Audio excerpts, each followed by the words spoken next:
Hello, how are you? Good morning to you, although it's not morning. What a good day I have had. Do you see I got my hair cut? It's a little messy now because I've been laying up on the chair. I was gonna say couch, but I've been laying on the chair. See, it's right there, it's sticking up. It's like old ladies that go into the casino and they've been taking naps and they don't even brush it down. I had a good day. I got up,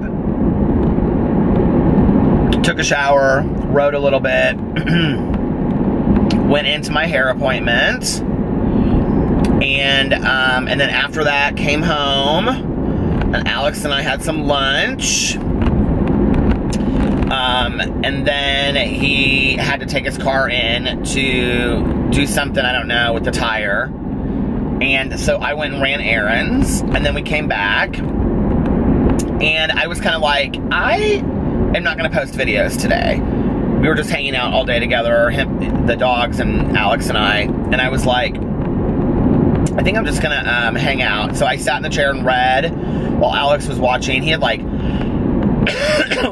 12 shows to catch up on or something like that. I don't know how many, but anyway, I can't believe that How to Get Away with Murder is still on. He's like still watching that show. And so I'm like reading like this, like watching it and reading, having no idea what's going on. And so I'm doing a buddy reads with Julia Sapphire from BookTube. So she's like 2/3 of the way through the book and we just started it. I'm like, well, I better catch up a little bit. So I sat down and read, and then I started getting so tired. Oh, he also went and picked up PP's medication, Alex did. So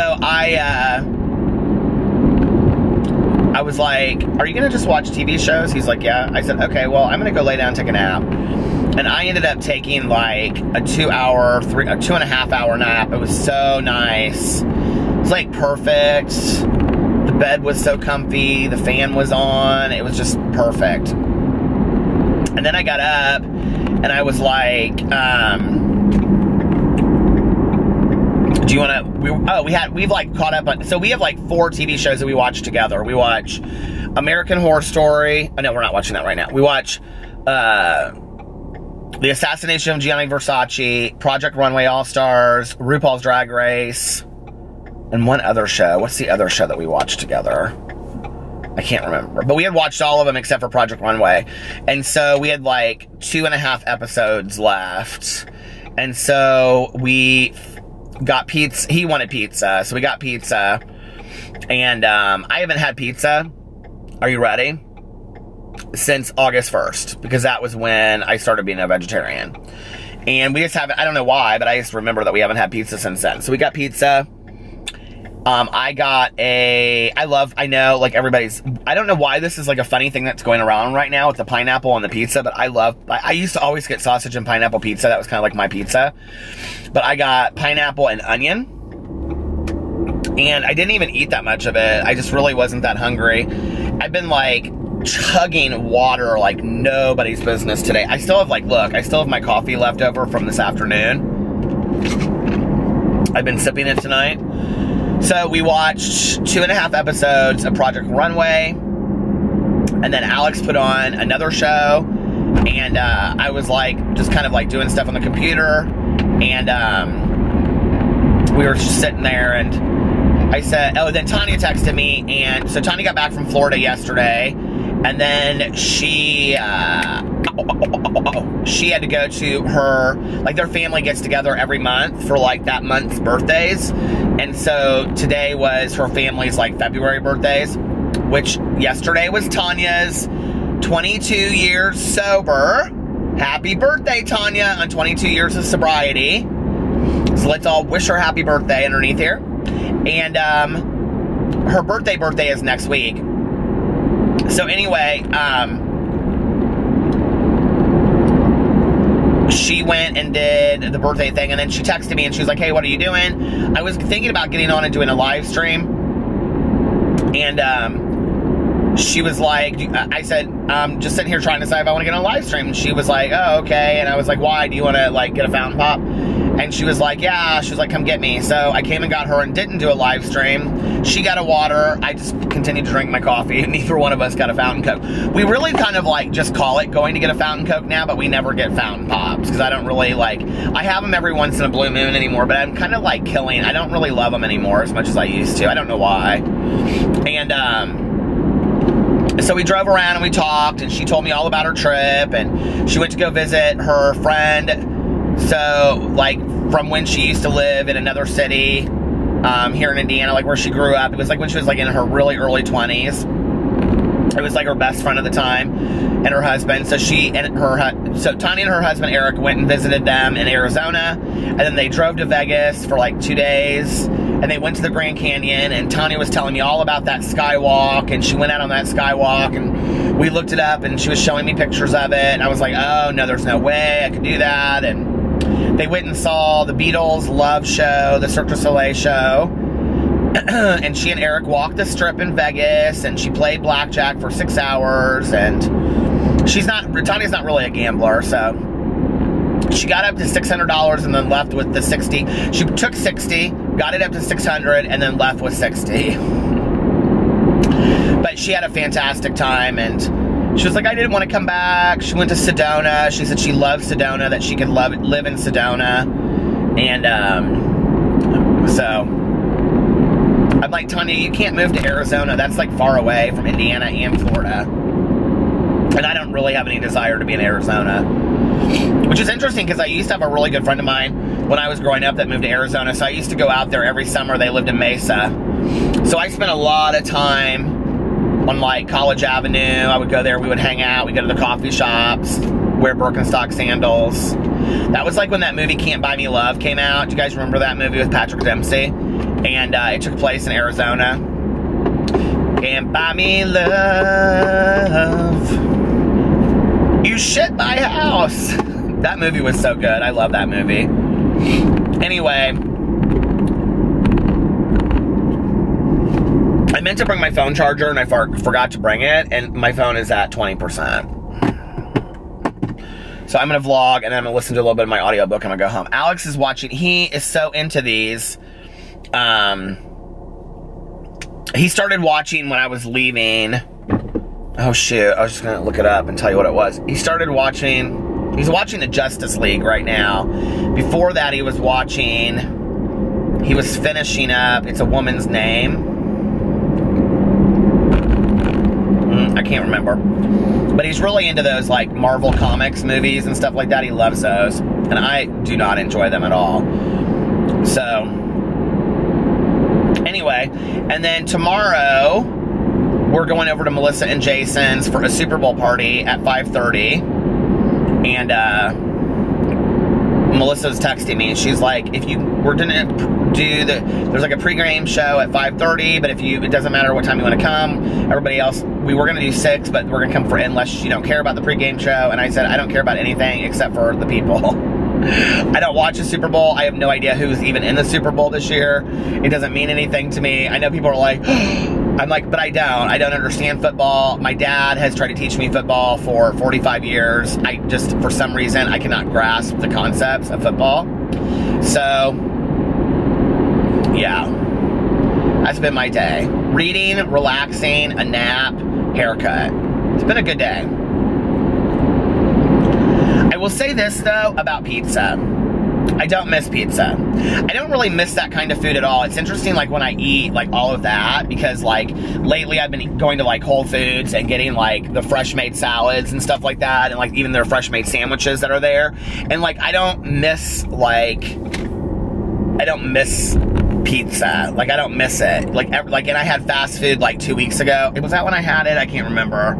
Maybe it was more recent than that. But anyway, the last time I had fast food, it just does not sit well with my stomach. And it's interesting because I used to eat fast food on a daily basis, and I just don't anymore.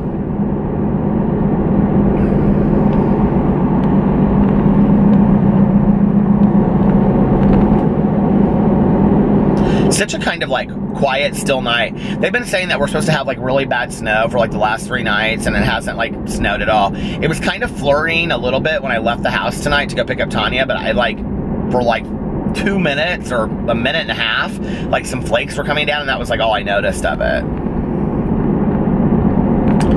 So yeah. So that was my day. I got this message today, or a comment. I can't remember, where did I get it? I think it was a direct message on Twitter. I should have given you a shout out, I apologize. But somebody said that they hadn't really heard me talk about college, and that they would really be interested in hearing my college story. And, like, I don't even know, like, I guess I could start telling it, and then it would just be like, I don't know, you know, like, I don't know how interesting it is. But they were like, what you were like in college, or what your college experience was like. Okay, so, to talk about my college experience, so I thought, well, that's what I'll just dedicate this vlog to tonight, is telling that story. To tell the college story, I have to go back and talk about high school. So, I did not study in high school, okay? It is since come out that I have, like, severe ADD and ADHD that was undiagnosed at the time, okay, when I was in, like, middle school and high school. When, like, they would have me tested, like, for, like, okay, we do the ICATA testing now in Indiana. I don't know what they do in other states, but, like, where you do, like, anyway, on those standardized testing, I always test off the chart, okay? So, they would, like, always call me an underachiever, that I lacked motivation, but really what it was about was that I think a lot of times I was bored or confused. And I am a believer that we will not teach the same way that we do now in 10 or 20 years down the road. I believe that we will, I believe some systems of teaching will teach in a sensory way. So let me flash forward and tell you what I mean by this. Okay, so when I got sober and I went back to college after that, I had to take finite math to graduate from college. Well, I had failed it twice. And it was really, a lot of it was because I never even showed up to class. And part of it was because I was drinking and drugging so hard. But the other part of it was that I was so confused that none of it made any sense to me. And I could look at the book, but the book just looked like a foreign language. Like, I just didn't even understand it whatsoever. And, so when I was in that class, my dad actually, because he talked to all of my professors, this was so embarrassing to me. When I went back to college, my dad talked to all the professors because he paid for my education and said, I want to know if Peter is showing up to class or not. This is what he said to me. He goes, I will pay for college as long as you are going to school. But if you're not going to school, I'm not paying for your class. I'm done. I'm not going to help you at all anymore. And I don't know if you guys have heard this part of my story before, but every year, on my sobriety birthday, I call my dad and thank him for my education and my sobriety, because they're like the two greatest gifts that he ever gave me. So anyway, I mean, other than life, right? But without those two opportunities, I definitely wouldn't be where I'm at today. So anyway, when I was in that finite math class, which I don't still understand to this day probably, but I had this really nice professor, and we were in this lecture hall, and the lecture, it's kind of funny because I had this like gay professor, and I had seen him out at gay bars before because I had him for finite one time before, and he was kind of like a good looking older guy, and I don't know, I kind of had a little bit of a crush on him. So anyway, like was in this class, and like every day in this lecture hall, I mean the lecture hall was like 300 people, he would look up at me and he'd be like, Mr. Monn, how are you today? Just to like check in and let me know that he knew I was there. Oh, so embarrassing. And his name was, I don't remember what his last name was, but his name was Jeff. He was really a nice guy. So anyway, when I was in this class, like the first day, I was so confused, and you know, he would just sit for like a PowerPoint thing and like teach the class, and it went so fast over my head, and I was trying to keep up and take notes, and like then the second time, I just couldn't keep up, and so I stopped taking notes, and I just sat there and I just listened. I just watched what was going on and I listened, right? And then, as part of the deal that I had made with him, the professor, I had to show up to like all of the extra credit, like study sessions. And he was like, even if you get F's on tests, that will at least get you a C, so you'll at least pass the class. Because the way that he had it structured, God, why is my nose running so bad? Okay, the way that he had it structured was that if you showed up to every class, did all of the study extra sessions, and showed up, and you tried your best, but let's just say if math wasn't your thing, because you needed to have finite math to graduate from college, he would pass you with a C-. So that way, you could at least pass the class, okay? I don't know if that makes sense. But that was kind of how he, like, that was the deal that he made with students in the class. And in retrospect, it's very cool that he did that, right? You know, the fact that I had taken the class before and wasn't willing to show up to anything, and I could have just got a C- had I, really shows about where I was at that point in my life. But anyway, I showed up to everything. So I don't remember understanding a whole lot of it, but I do remember that we took the first test, and you had to, like, do the problem and then show your work. And so the first test, I got it back, and, you know, like, he passed them out, and he was like, when he passed mine back, I had an A- on it. I think it was an A-, and he said, good job. And it was either a B+, or I think it was like a B+ or an A-. And he was like, good job. And I was like, I looked at the test, and I was like, there is no way that I got, like, whatever grade this was on it. And I can never remember telling this story. I think I ended up getting an A- in the class, B- or A+, but I'm almost positive it was an A-. So anyway, he said, good job. And I went down there after the class, and I was just kind of standing there, and he was like, is there a problem? And I was like, well, I just wanted to talk to you about my test. And he was like, what's the problem? He was like, I'm proud of you. You did a really good job. And I was like, okay. And he was like, did you want to say something? I go, no, I'll just wait. I'll talk to you in private. And there was like 3 or 4 people up there. He goes, well, you can say it to me now. And I said, no, I'll just wait and talk to you in private. And he was like, well, what do you have to say? And I was like, I mean, Jeff, come on. He goes, I said, you and I both know. Now, why is my camera already at 16 minutes, got the battery on? I said, you know, Jeff, you and I both know that I didn't get this grade on this test. And I go, I don't know what you think is going to happen. And I made some, like, really shitty comment, right? Basically insinuating that he was giving me a good grade because I was, like, a cute guy kind of thing. And he was, like, really offended by it. And he goes, here's the test. He was like, you can check your answers next to the test and see that the grade that I gave you is accurate. I felt like such an asshole. But anyway, we became friends throughout the class. He was so nice to me, so supportive and helpful. And I ended up in the class getting an A- or a B+. But what I learned through this, and this is very, very important, is that I think that everybody learns in different ways. You know, some people learn by being manual, like by manually putting things together. Other people learn by hearing things. Other people learn by seeing things, like writing it down, taking notes, and reading. I learn by hearing it, okay? Which is why a lot of times audiobooks for me resonate a lot more. I learn by hearing. Like, I can listen to a song and I can tell you every word in that song probably by the 5th time that I've heard it. I learn very, very quickly through hearing. And so what I learned was that in high school, when teachers would have us write these papers and do a hypothesis statement and 20 note cards, that didn't work for me, right? Like, I would do better sitting at home, you know, listening to stuff, you know, putting it all together. If I talked to somebody about it and I explained to them what I was doing, that it always came out exactly right and I would get an A on it. And I learned that that's really how I study.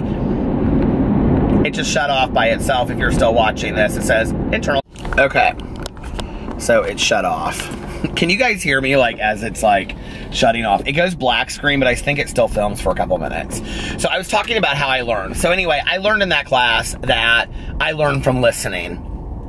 When I then went into graduate school, I never took a note, not once. And I just sat there and listened and participated in group discussions. And I graduated, I think, with a 3.8. I was almost a 4.0. I had like 2 semesters I was a 4.0. And then I had like 2 semesters that I was like a 3.6.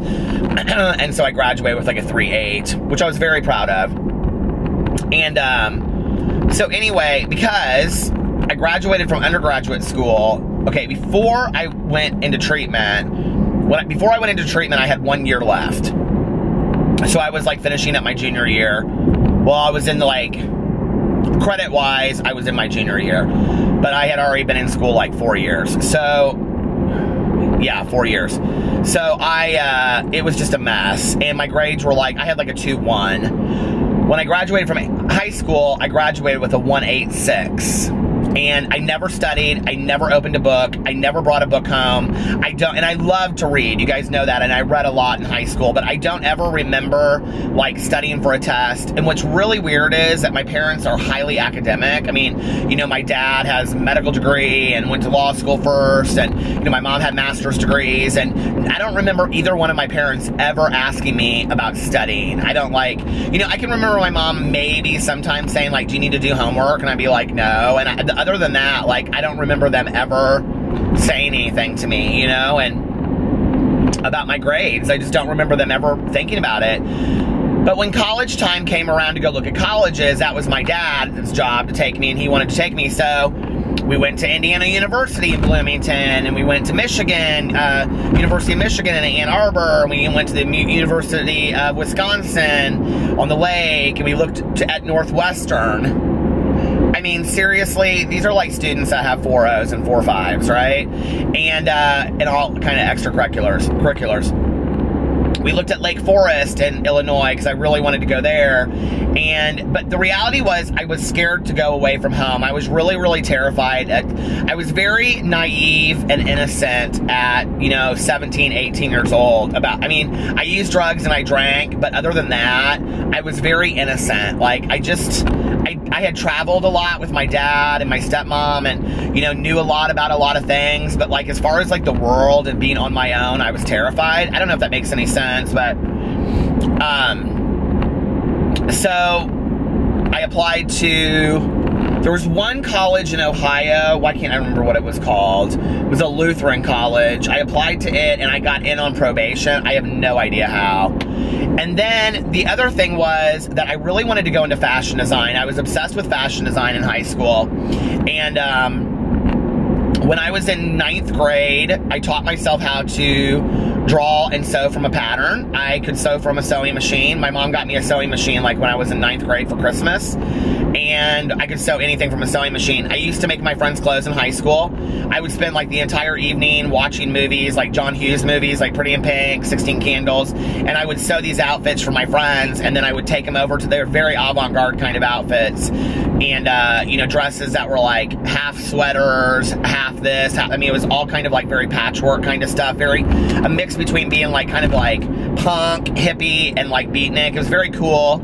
I mean, and in retrospect, I very much had my style at that time of like what I designed, and I did a lot of denim jackets, and you know, I can remember I did a denim jacket where I put roses, like silk roses, like all over one half of it for my friend Leisha, and she wore it to school the next day, and people literally were like, oh my God, will you make me that jacket? I mean, people were begging me to make them denim jackets, and I used to do all kinds of stuff like that, and I loved it. And so I applied to the Rhode Island School of Design, I applied to FIT, I applied to Parsons, and I applied to the Savannah School of Art and Design, and I got into, there was one other school, there was 5 schools I applied to.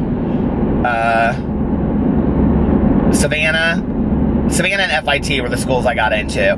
Parsons and Rhode Island. What was the 5th one that I applied to? I think it was the one in Philadelphia, the textile school in Philadelphia.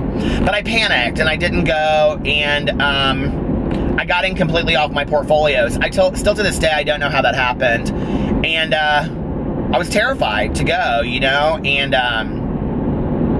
I sometimes wonder like what my life would look like today had I done that. But anyway, so all of my friends were leaving. They had all decided to go to IU and Purdue, and like my friend group split right down the middle, and like half went to IU and half went to Purdue, which are like the 2 major schools in Indiana. And my one friend Heather stayed here, and I can remember like the night when we went over and said goodbye to all of them, and I've shared this story in here before. Like, I knew that era of my life was over, and I knew that I kind of like needed to figure out what my next move was. And I really, really pushed to get my own apartment, and but I couldn't afford it on my own. And my dad, like my mom, her drinking was so bad at the time, and I never wanted to be at her house. It just was really depressing. She was like working all the time, and then when she was at home, she was drinking, and I just didn't want to be there. And like, it was just my friend Heather, who had a boyfriend here in town, so like, I didn't really see her a lot unless we were going. We drove to school every day together. So I ended up going to IUPUI, which is Indiana University, Purdue University in Indianapolis, kind of how UCLA is, but it was like a city school. But at the time, it wasn't considered a community college, but it was very much like a community college. Today, it has an amazing reputation, and in fact, it has some of the programs like that Purdue and IU have, but it has them in Indianapolis because like the programs are better here than they are at those schools. So like, for example, like the social work graduate program is in Indianapolis. I don't think you can even get that degree at IU Bloomington. Like, you have to get it here. The law school is in Indianapolis. So like the art school, Heron Art School, that's through IU, is in Indianapolis. Now IU and Purdue have their own art schools, but like Heron is here. And so it is like a really, like Alex graduated from there, and it's like a really renowned, he graduated there with a 4.0. He was a double major of Spanish and marketing, and he got a 4.0. My husband worked his ass off in school. And so anyway, I ended up going to IUPUI, and I majored, and I knew I was going to major in English right away because I always wanted to be a writer and I love to read, and I just was like, I'm going to be an English major. So I was an English major, and I took, you know, my first semester or two. I mean, I can remember some of my classes, but I can't remember, like, I mean, I can remember specific classes, but I don't remember when I took them. I do know that because I was a creative writing major, like, my area of focus was creative writing within the School of English, and then I minored in film studies. And that happened, actually, my film studies thing happened after I got sober. So, because it only took, like, I think I only had to have like 3 classes to have a minor in film. And so I took like intro to film, and then I took like French film, and I took silent film. Those were like the 3 classes I took, and I got a minor in it. But anyway, I think I took like 4 film classes, but I only needed 3. There was another film class I took, I can't remember what it was, but I took, like, you know, a lot of the basic classes in college. You have to take, like, sociology. I thought I wanted to go into sociology for a while, except that I needed to have a lot of religion classes for that. And I took, like, a basic religions class, and I was so confused by it, honestly. And then I took a class on Islam, and it just went over my head. I mean, when they started talking about the tribes and stuff, I was lost. I didn't understand any of it. And so I was like, this is not for me. But I really enjoyed sociology. I took a class on death and dying. That was so interesting to me, and we read like Elizabeth Kubler-Ross, and we talked about like how the idea of the living room and started, and like the whole how the funeral process happened, and you know, it was very grieving, the stages of grief. That was all very interesting to me. You know, basic comp I took, but then it was mostly like creative writing classes and literature classes. I took an entire class on Toni Morrison. I read everything by Toni Morrison. I took, actually, IUPI offered at that time a lot of really cool like literature classes. There was a whole class on Stephen King.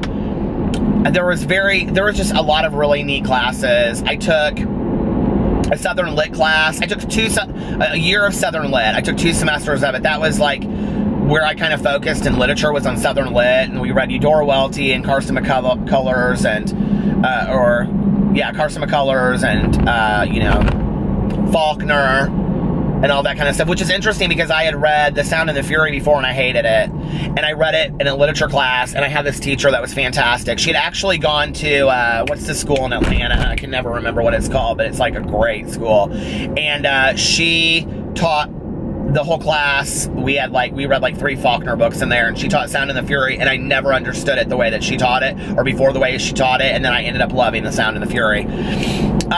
But then I took creative writing classes every semester in my last 2 or 3 years, something like that. I don't know, but you know, there were math. I took finite math in there. I had to take a women's biology class. I almost failed it. I took an anatomy class because I really just wanted to do the coloring book, because you got this coloring book, and then I thought it'd be really easy and fun to do. And I'll never forget, you guys, this is so funny.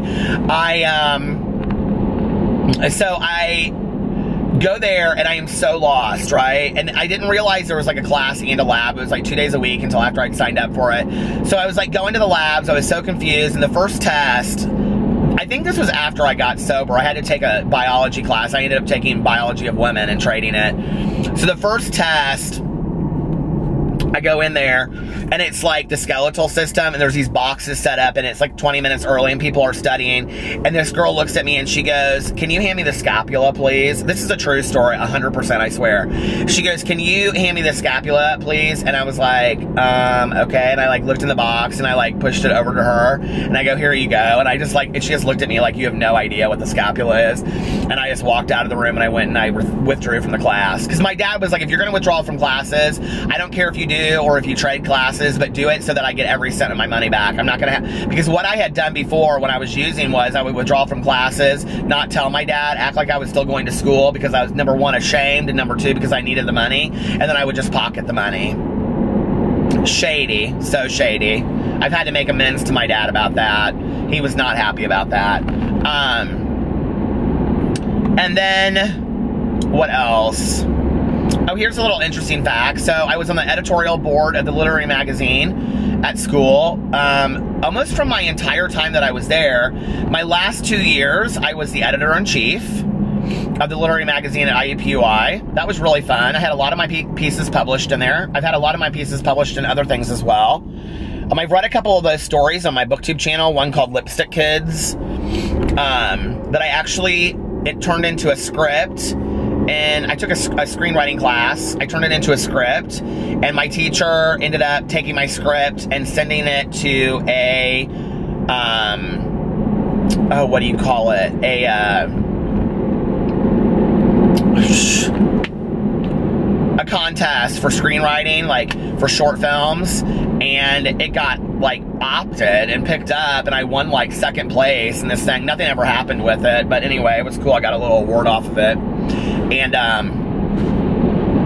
it was about this girl that was like a tomboy, and her mom had left him, and she was a stripper, and her little sister would only talk to a tube of lipstick that her mom had left behind. That's why it was called Lipstick Kids. And at the beginning of this wasn't in the story, but in the beginning of like the script, this was what the part of what like my teacher loved so much. She like was going through this closet, and it was all these like different dresses, like velvet and taffeta, and because the whole thing was this girl, and she had no sense of being a woman because she had only been around her grandma and men in her life because her mom had left. And what is Alex texting me? No, he's going to sleep. And so she had no sense of being a woman, and at the beginning of the movie, she was like going through this closet, and it was like taffeta dress. They were all red because it was this red lipstick that her mom wore, and she's like going through this taffeta and velvet and, you know, charmeuse and silk, you know, well, silk is charmeuse, but anyway, you know what I mean, cotton dresses, and they were all red, and then she was trying to get out of it, and she got caught up in it, and it was a nightmare that she was having, and she woke up out of this nightmare, and she was like in these sheets in her bed, and then it kind of went into the short story from there, and I had so much fun doing that. I really thought at that time, I was like, I really did not like the idea of, you know, doing scripts, because there's just not a lot of like characterization or dialogue in scripts. It's just like you do a lot of, hold on a second. Okay, logging. Love you.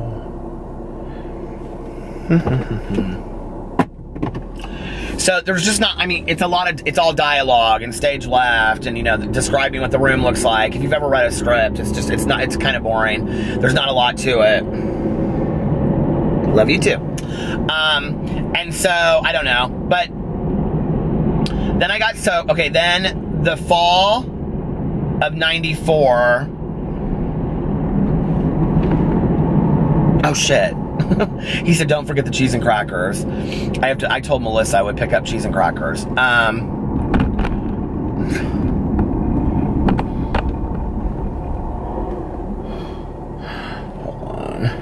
Oh shit. Get them now. That means I have to go there now and get them. So anyway, in the summer of '94, I started dating this guy that was a cocaine addict and dealer. And I started really heavily doing cocaine. And my life went downhill very quickly. And, you know, my experience is that I loved alcohol, I loved pills, I loved marijuana, but cocaine sealed the deal for me. And I, you know, when I started snorting cocaine and gumming cocaine, I fell in love with cocaine. It allowed me to be very focused. It allowed me to get shit done. It was very expensive.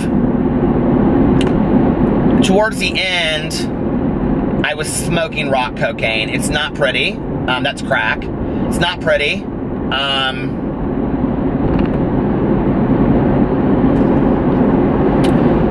I put myself in some very dangerous situations. I had a drug dealer that lived in the inner city that when I would go to his house, which was sometimes 2 and 3 times a day, he thought it was funny to make me give head to a cocked gun in my mouth.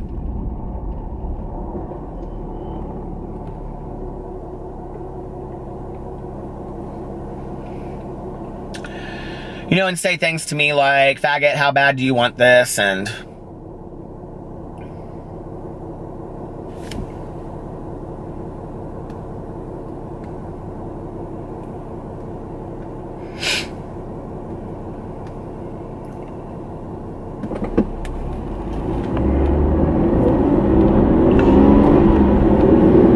I guess pretty bad. I put myself in some really bad situations, and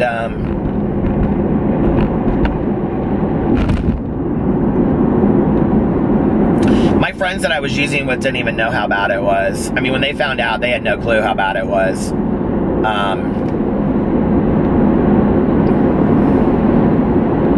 I think that's part of why it's so important for me to live like such a clean, honest life today. And why I am so repulsed when people say that I'm a liar or that kind of stuff. Like,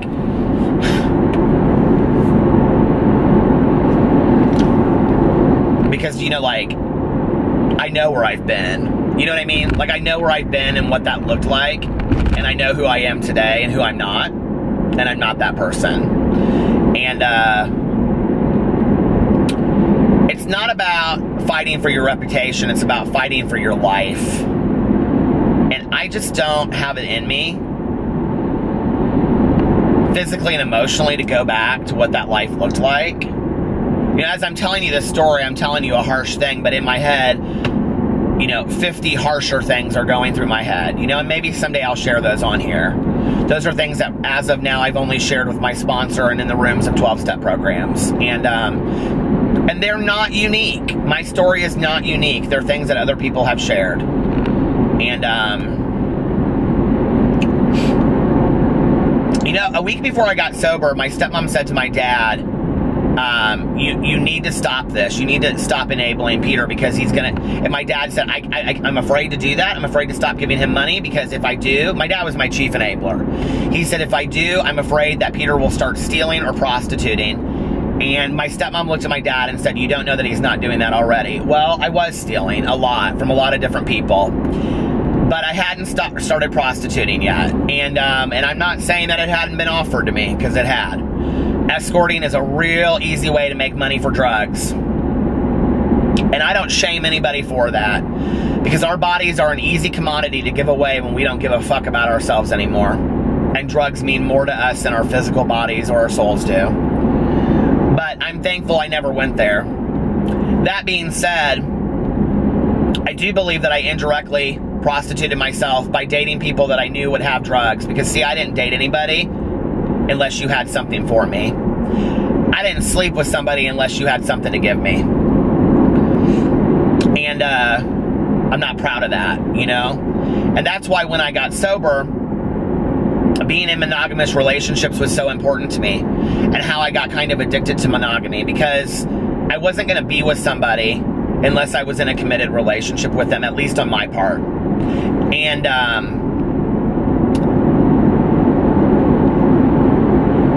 I think think you really have to understand what I've gone through in my life to understand why traditional marriage is so important to me and the idea of commitment is so important to me. Because when you give something away so freely and it doesn't have any meaning to you anymore, okay? When you get sober and all of a sudden that means something to you and you got it back, you don't give it away freely anymore. You just don't. And I don't think that's something you really understand until you've lived through it. So if you're an addict or an alcoholic out there and if you've ever opened your legs for somebody that you're not proud of doing that for and you got sober, you know exactly what I'm talking about. And you don't take that act in the same way that you did before. You just don't. And it doesn't matter what anybody says or what anybody understands about that. You just don't. You don't take it the same way. And sex is a drug to a lot of us. And you know, so I'm dating this guy that, you know, is a drug dealer, and he's real attractive and real powerful, and I liked that. And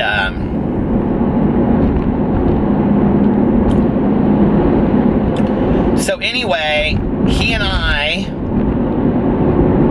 kind of had a falling out. And so one night I told him, like we do as addicts and alcoholics, this was like in October. I said, because he was real sketchy, like he would come and stay with me, but he'd stay with his grandparents sometimes. I never really knew where he was. I'm sure looking back he was probably sleeping with a couple different people. The funny thing is that, you know, like at that time towards the end, we weren't even like screwing around. I mean, at all. Like nothing. I mean, it was the weirdest relationship I've ever been in. I mean, there was no affection, nothing. I mean, we were just basically boyfriends by name, but I just was like obsessed with him. He was like a drug for me. And I said, I don't know, I went crazy one night and I was throwing shit in my apartment, and I said, oh, by the way, my dad got me an apartment when I was like 18 and a half. I was done with my first year of school. My dad was so tired of me coming in at 4 or 5 o'clock in the morning.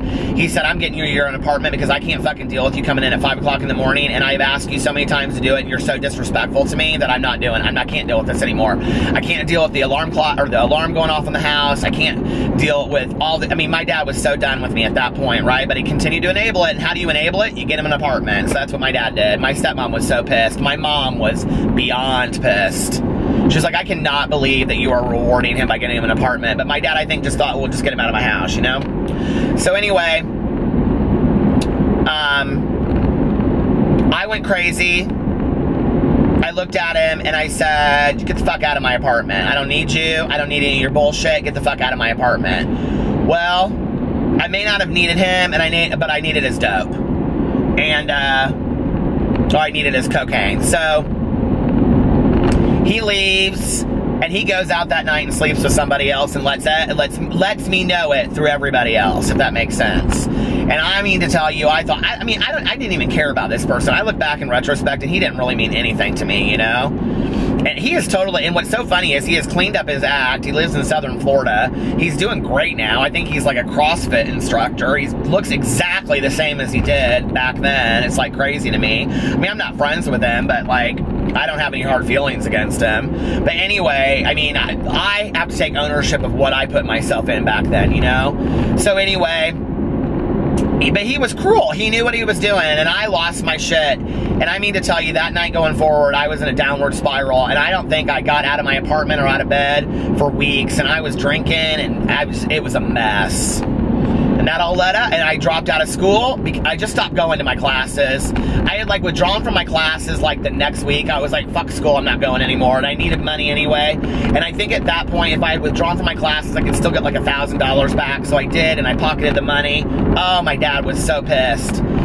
And so anyway, I withdrew from my classes. I pocketed the money. And then for a while, this was really weird, I would go down to class, and I would act like I had been in class, and I would sit outside and smoke cigarettes with the people in my classes and stuff like that, right? Between classes. And I remember my friend Kim at the time, she looked at me. We recently just reconnected after like 15, 20 years. She's doing great. And I said to her, she and I had been the editors on this literary magazine together, and we were both in this literature class together. And she goes, what are you doing down here? And I go, what are you talking about? I have school. She goes, Peter, you dropped out of that class. I haven't seen you in that class in a month. I never went back down there again. I was so embarrassed. I was like, I got called out. I was embarrassed, you know? And then it was even worse after that. And then that all led up to the night that I got sober. And I really think had I not wrecked my car that night, I'd probably be dead right now. So, I got sober, got all those fools out of my life. And, you know, they tell you to change your people, places, and things, and I had never listened to that before, and I finally listened. I changed everybody in my life, and it was hard, because some of the people that I used with were good friends of mine, I thought, you know? And, but anyway, I changed all that. What time do I have on my clock right now? 26 minutes. So I changed all those people and, you know, got out of treatment and started doing the walk. And I told my dad, like I've told this story on here not too long ago, that I couldn't go right back to school, that I needed to focus on the foundation of my sobriety, and I did that. And then I started working in treatment that spring. And then that fall, I was ready to go back to school because I wanted to get my master's degree, and I had to finish my graduate program degree first. My long-term goal was to get my master's degree, and I knew to do that I had to get my undergraduate degree first. So I went back to school. I had like 5 classes, but I didn't want to take them in one semester. So I took like 3 the first semester to kind of like ease back in while I was working full-time, and then I took like 3 the next semester. And at the time, I applied. Did I apply then? No, because I think I took like a year off applying to the graduate school.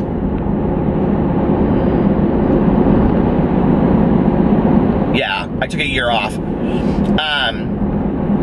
Where are we at? Because I want to explain that part of it.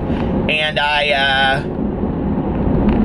got back into school, and I started getting good grades. But I mean, it was a little too late at that point, when, you know, with 4 classes left.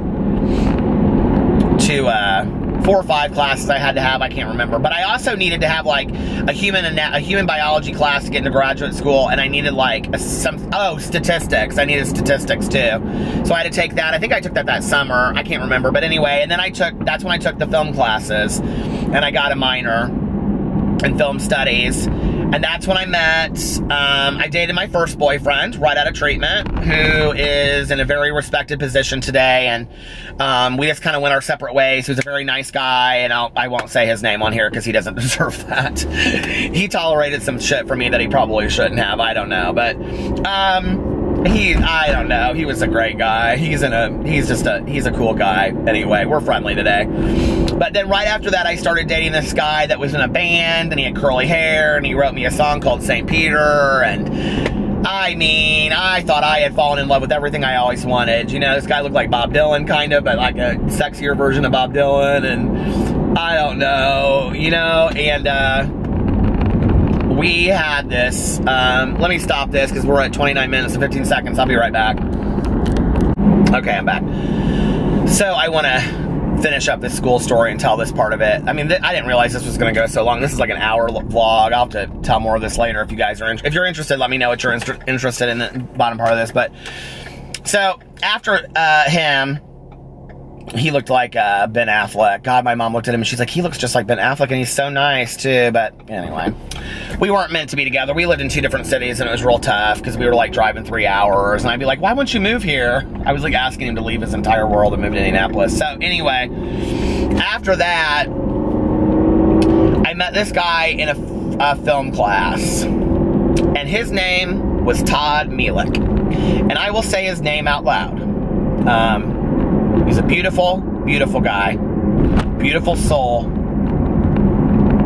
One of the most beautiful people I've ever met inside and out, and he looked like curly haired, tall, sexy Bob Dylan, and he could play the bass like nobody's business, and we'd sit in my apartment late at night and smoke cigarettes and play Dave Matthews Band and the Cranberries and drink coffee and talk for 5 and 6 hours and make out on my couch with all the candles lit and the fire in the fireplace, and he was fantastic. And he wanted to go to Indiana University, and I didn't want to go. And I said, I understand if you want to go. He was like 2 years younger than me. And I said, if you want to go, go. I said, I'm not going to stand in your way. But I'm not going to go, and I don't want to do another long-distance relationship. I've done them. They don't work. So, we broke up. One of the most kind-hearted people I've ever known in my entire life. And I think that had we stayed together, I really think that both of our journeys would have ended up very differently. And the reason that I say his last name is because Todd passed away several years ago. And, his family were so ashamed of the fact that he was gay that they didn't put an obituary in the newspaper and they didn't give him a funeral. And I think that's some horrible shit to put on a human being. And I think he got real messed up in drugs. I think, you know, like, I think he had some demons he just couldn't fight. And 20 years, Todd and I would go back and forth, and I would run into him at the most random times, or we would talk at the most random times, and if he was single, I was in a relationship, and if I was single, he was in a relationship, and it just never worked out for us, you know? It just never was like, the timing was never right. And then the timing was right, and he came to visit, and I've told this story on here before, and he just was such a mess. And I thought, I can't be part of this. You know, I was sober, I'd been sober for a long time at that point, and then a couple years ago, I was at my friend Sherry's house, and I was telling her the story about the one that gets away, you know, and I looked him up on Facebook, because we had been friends on Facebook, and I was sitting on her couch, and I said, Sherry's gone, like, and she goes, what are you talking about? And all these people had said, like, R.I.P., you know, on his Facebook page, and I was like, and it was from, like, 2 years before that. I hadn't even known, you know? Such a good person. And then I connected with a friend of his that had written on his Facebook page, and she kind of explained the story to me, and she said she remembered him talking about me, and I just think that we all deserve to be remembered somehow, you know? He was such a good person. And I don't know what he did to other people. I only know how he treated me. And that's how I base my opinion on people, is how they treat me. So anyway, that was my college experience, and I graduated. I worked the day that I graduated. I did not go to my college graduation, and I did not go to my graduate school graduation. I worked both of those days, and my mother was very unhappy about that. I wish in retrospect I would have gone. When I saw Alex's mom so excited that he graduated from college, I really wish I had given that opportunity to my mom. So if you're in college, go to your graduation. It's important. You know, Alex's mom got to see all three sons of hers graduate from college, and it was one of her proudest moments. She was also a graduate of college, you know. So go to your high school graduation, go to your college graduation, allow your family and friends to witness that, you know, and be part of that. You deserve it as well.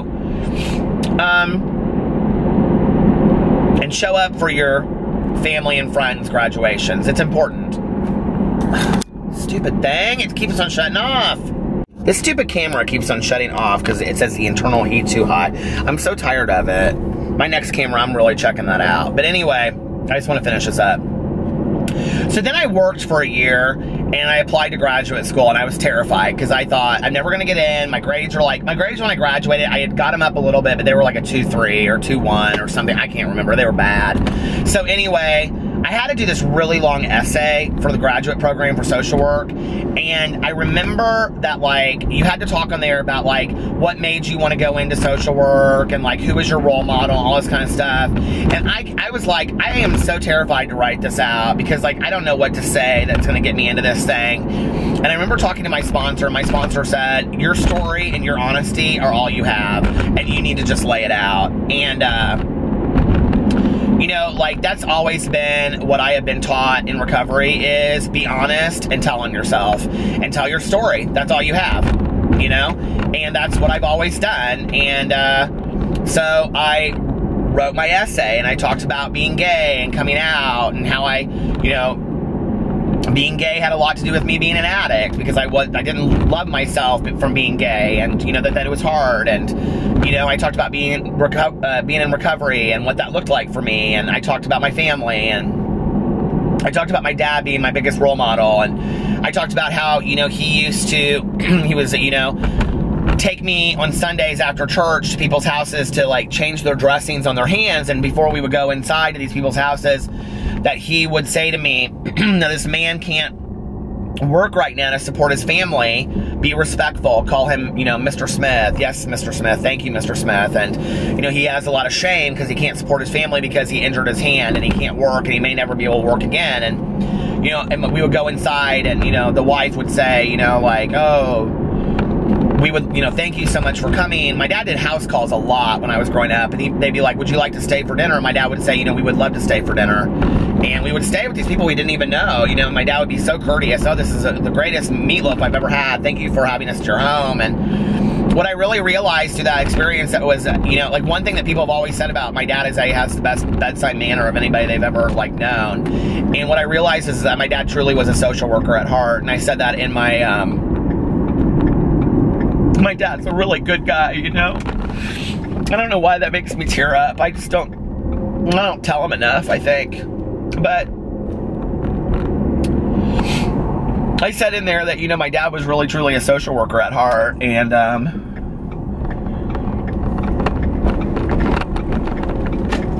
I don't know why I'm so emotional tonight. But anyway, I remember I went home the night that I found out that Todd had passed away, and I was telling the Alex the story, and I said something about, I said when I was telling him, you know, I said this was like this guy that, he knew who Todd was, and I said something about this guy that I was, like, always supposed to be with, but it never worked out. He goes, well, you can still be with him if you want, you know, and I go, he's dead, Alex. I haven't talked to him in years. And Alex was like, oh, I'm sorry. Like, he didn't, you know. Oh, thanks for putting that car right in the middle of the parking space. But anyway, I don't think about him much. I think that maybe is what got me a little bit emotional. So, you know, my college experience was a little bit different than everybody else's. It wasn't normal. And sometimes I feel like I missed out on the experience of going onto a campus. But other times I think that, like, I probably would have just self-destructed, you know, with alcohol and drugs, and it would have been 10 times worse for me. I liked living in an apartment and going to school. It helped me grow up, kind of, I guess. You know, going to graduate school. I went to graduate school with people that were 60 and people that were 20, and, you know, and, because there was a lot of, like, MSW students that graduated with their BSW and just, like, went right in and got their MSW. So there were a lot of, like, really young people next to people that had full careers. It was very interesting. My internships and practicums were both, I did one in a treatment program and I did one in an inner city school. And I was a school social worker for a year. I loved that. I hated the idea of it. And then when I went there, I loved it. I hated home visits. I felt like they were intrusive, which is why I chose never to work for the Department of Family Services, being, like, child protection service person. Oh my God. But I've worked with I mean, I know so many people that work in the Division of Family Services and Child Services, and it's just like, it is, there is a special place in heaven with a lot, didn't mean to say that. There's a special place in heaven with halos just for those people, because that is a really hard position, you know? And it's not a thankful position to remove children from people's homes and place them in foster care and things like that. And the foster care system's so messed up. I think we know that. And it's just, you know, it's sad. The whole system is sad. It breaks my heart. And Indiana, thankfully, is a state that really believes in family reunification. They try not to remove people from homes, kids from homes, as long as they have, as long as the parents are willing to get the services that they need, and that kids are basically getting 3 meals a day and they have a place to sleep that's private. And I can't imagine doing that for a living. So anyway, that was my school experience, and I loved it. You know, I loved going to IUPUI, and the only thing is I didn't meet really anybody there. I mean, I wasn't really engaged in, like, extracurricular activities. I wasn't in, like, obviously a fraternity or sports or anything like that. So, I mean, my meeting people was going out to bars. So, that's the only thing that was different about it. But I thought a lot about going back and getting a degree in something completely different. I thought for a long time about going back and getting my master's in fine arts. I don't know. Someday I might. I'd like to go back and take some art classes. I'd like to go back and, you know, I took a lot of photography classes in high school, won a lot of awards for photography classes. My camera is already lighting up again. I cannot believe it. It's like it's going to shut off. I'm going to be so pissed. if it does, I'm just going to go in here and get the cheese plate and then come back and finish this up when I finish it up. But I thought about going like there, you know, the Indianapolis like art league or whatever it's called, and taking classes there, like photography or sculpting or something. I am the worst drawer in the entire drawer. I cannot draw well. I am not a painter. I just am bad at all that kind of stuff. But I like to think of myself artistically. I'm just not good at it. But I can sew like nobody's business, and, you know, and I loved doing fashion. But I feel like it's a little late for that. I don't know. I get so many questions from people that are college students asking me like what direction they should go in. I think it's something that you have to do with your gut. I hate saying this, but this is truly my belief. I don't know that I think that what you get your bachelor's degree in matters a whole lot.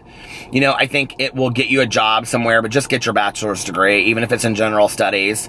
You know, it's going to really open opportunities for you and like large the pay scale and whatever you end up going into. And then from there, you can decide what you want to do. And if you want to go back and get your law degree or your, you know, it's hard to go into medical school if you don't have a medical background, but like, you know what I mean? Master's degree in social work, or, you know, whatever you want to do. Like, there's so many different things, you know, avenues that you can go into. I mean, I know so many English majors that ended up going into law school and things like that. So, I don't know. A lot of times I wish I would have gone to hair school or some technical trade school, because I think that I would have been good at that too, by, you know, just kind of doing something completely different. College isn't always the answer for everybody, and I don't think we discuss those options with a lot of students today, you know? So, yeah. That was my college years. I don't miss being in school, I'll tell you that. Like, I don't miss coming home and having to study or any of that kind of shit. Or, like, figuring out a project or when I'm going to meet up with people. I just don't. I'm just, like... And I'm not, like, a team worker. Like, I don't do well in teams. I'll have to tell the story sometime about my statistical research class that I took in graduate school, because it was a bitch, and I barely got through that class. Oh, my God. So, anyway... That's my college experience. If any of that was interesting to you guys and you'd like to know more about it, or anything that I said in here tonight, my addiction stuff or the story about Todd, or, you know, whatever, let me know in the comment section below, and I love when you guys give me suggestions of what to talk about, because it's kind of fun for me then to get on here and talk at length about that. So, happy Super Bowl Sunday, and I love you guys, and I will talk to you later. Bye.